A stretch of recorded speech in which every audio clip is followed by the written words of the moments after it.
really depressed and think life sucks, but I've been pretty happy lately, and I thought that I wouldn't be able to write for a while, but I did.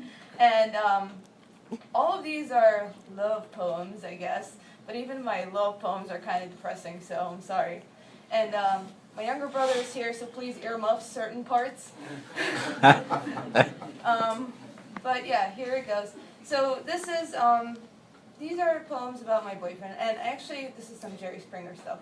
I met my boyfriend through my ex-boyfriend, so this is a story of the first time I saw a photograph of my current boyfriend. Okay, so it's called Photograph on a Train.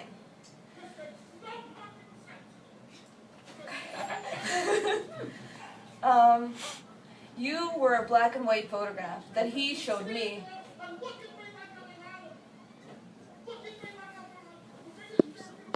Oh, okay. Performance art. Let's watch him. Unannounced reader. Is everything okay? Alright, I'm just gonna go on. I'll just be louder. Yeah, it's good. Okay. Anyway. You were a black and white photograph that he showed me from the trip you took with him and her to the other coast. In a train car, your champagne bottle pop eyes taking in the night, right hand propped by a 90-degree jaw, bagel-shaped headphones soundtracking the summer trees. What music did you bring on the trip? I asked him, but he didn't know. Preoccupied with her, then without her. When he cried to me from the hotel room where you and he and she stayed, where she found another he to fill her bed, where he, through telephone wires, grasped to the hem of my skirt and wrapped his thin arms around the width of my bow-legged ankles in a lament. She never loved me, he said, hoping that I still did, and I did.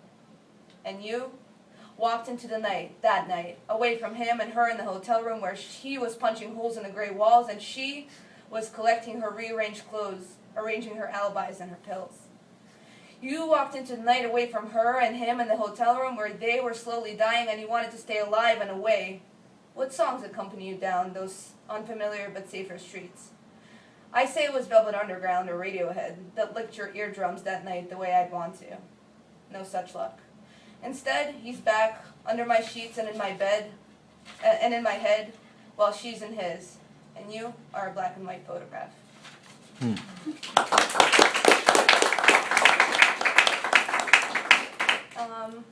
This one is called Isaac to His Slaughter, and I guess it's about insecurities. Alright. I am an ever-hopeful pessimist, a pessimistic romantic, and romance is the most potent when it comes to endings. I dream, I fantasize, I go willingly, like Isaac to his slaughter. I surrender to an end as you sleep beside me, in REM I presume. I whisper all the catastrophes that you will inflict on me, when you suddenly, or with ample preparation, walk out of this apartment or the next, or my car or a park belonging to the state, where we shared a sentiment, a first kiss, a long conversation about something forgettable, at least to you. I'll remember each vowel. I whisper that we can never be like my two friends who hold each other's gaze and touch each other's knees at all the red lights. Or that in mid-fuck you'll pull out of me, put on your shoes, grab your keys, and walk out into the night, leaving me alone in the moonlight stripes of blinds, Art Nouveau decor for my newly found misery. I dream, I fantasize, I go willingly, like Isaac to his slaughter. I whisper these endings into my ear, and into yours, please stay, while you sleep in my bed, unaware of these futures.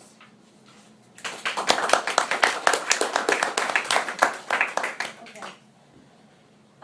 This one is called Spanish Moss. P.S. This morning when I was working on these poems, my cat decided to spill a whole cup of coffee on my computer, destroying it, so I only have 4. So I would have had more, but sorry. Yeah. Alright, so this one is called Spanish Moss. We were us in Savannah, under the mop-top, beetle bob, beaver flop, Spanish moss trees, removed from the blacktop, shoulder-up, fume-filled pop culture of you and of me back in Jersey.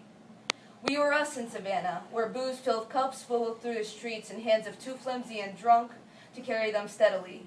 We, following the plastic procession, held our own hands, tight and tranquil, taking in the blues blast, cobble-cracked, whiskey-soaked, and tourist-packed streets, Spanish flies in the walls of the Spanish moss trees. We were us, alive and one underneath the live oak.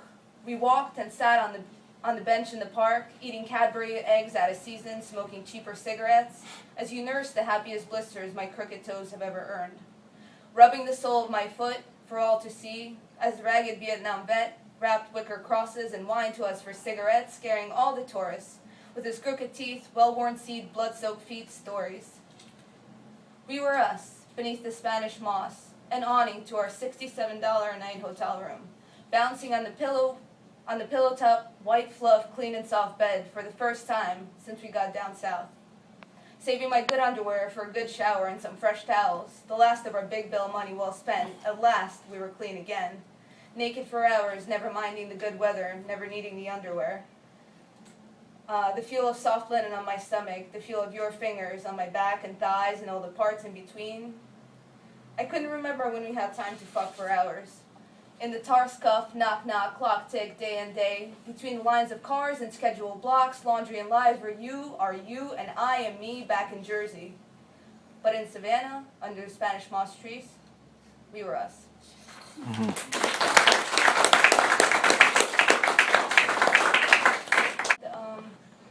It's about superstitions, I guess. It's called Shampoo Bottle Prophecies.